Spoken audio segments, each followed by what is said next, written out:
Who wrote the letter to you? My dad wrote the letter to me when he was on a business trip. Did you keep the letter? Yes, put it in a folder. Whenever I'm down, reading his letter would be a good way to cheer me up. What was the letter about? He told me about his new workplace and how things were there. How did you feel about the letter? I was glad to know that he was fine in another city. Do you have a letter collection? Yes, I collected all the letters from family and friends. It's one of my hobbies.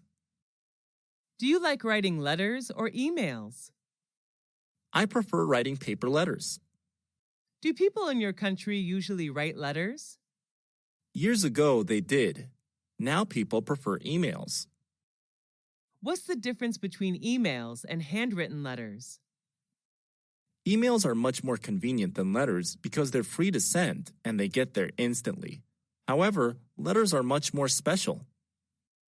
Why should we write letters to friends or relatives? It's a good way to show love to people you care about.